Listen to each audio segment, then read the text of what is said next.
Welcome back to the Mechanics and Technology tutorial series. This episode focuses on R-Jumps, referred to in-game as moonsaults, and the movement technique that enables their elegant and fast usage, the dash into R-Jump conversion, or DRJ. As the name implies, a dash into R-Jump is a method to chain an R-Jump to the end of a dash, or a dash sequence of any length.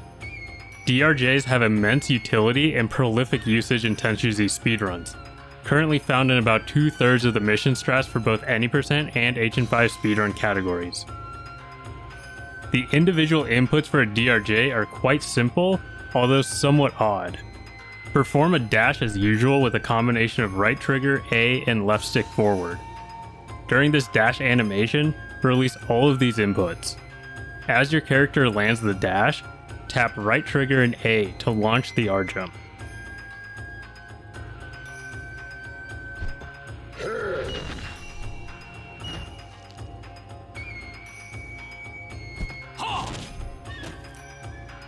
By tapping right trigger instead of holding it down, the camera will not be rotated, avoiding the disorienting camera swing typically associated with moonsaults. This is a critical piece of both DRJs and raw R-Jumps that allows their full value to be leveraged. Since dashes don't require left stick input after startup for full travel distance, we can safely return the left stick to neutral for the subsequent R-Jump. Once it has launched, you can reintroduce left stick input to influence the aerial trajectory.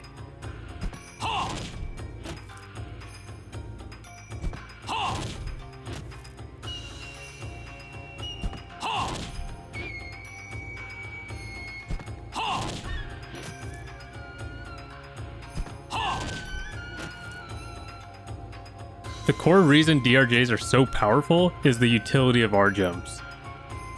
R-Jumps have a quick startup, a unique half turn, and an unrivaled vertical reach among the 3 jump variations. DRJs give us the ability to use an R-Jump directly out of a movement option, eliminating the need to stop forward momentum to execute, which is the main drawback of R-Jumps in the first place. Attempting to R-Jump during a running animation is impossible, instead yielding an A-Jump.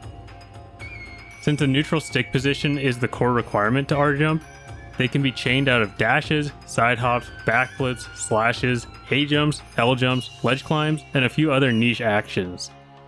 Dashes are by far the most useful here, hence the text name specifically referencing it. To generalize, there are 3 key use cases for R-Jumps.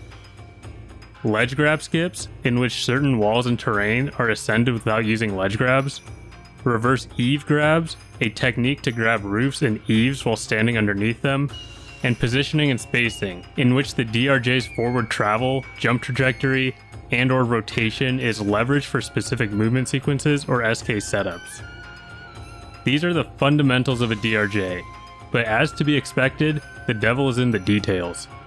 They have some trade-offs and quirks that need to be accounted for, resulting from the individual dash and R-Jump components. The noise profile of DRJs, given how counterintuitive it is, needs to be taken into account.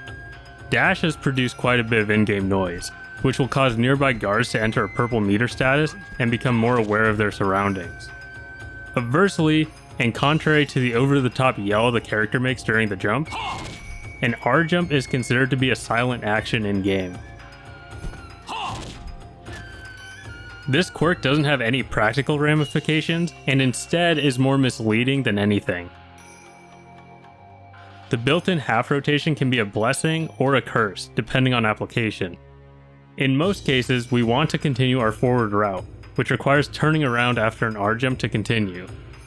Turning is not instantaneous in Tenchu Z, so a small turning animation will occur in order to do so. While this animation is relatively fast, it can't be ignored, as attempting a direction-based movement option immediately out of an R-Jump can yield undesirable results. The rotation also inherently means that we cannot directly link 2 R-Jumps or DRJs in the same direction. You will have to turn back around to the desired facing direction, then launch a separate R-Jump or DRJ. Otherwise, the second R-Jump will simply negate the first, placing the character back in the original starting position. This is almost always as counterproductive as it would appear. The only clear exception to this is a single unique case in Mission 17, in which we want to enter the boat to trigger a boss fight, then immediately get out of the boat to cheese the boss.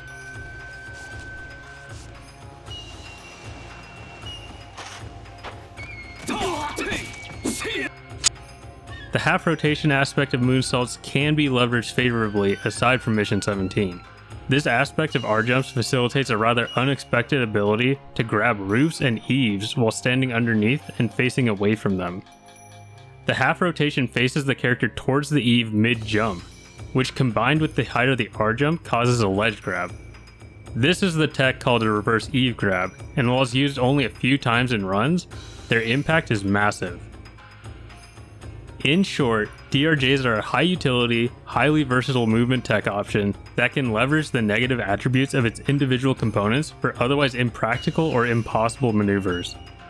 They provide the means to ascend tall terrain and walls without a ledge grab, set up consecutive SKs, and climb up otherwise out of reach rooftops. Alongside XACs, DRJs are one of the most fundamental and ubiquitous speedrun techniques in Tenchu Z.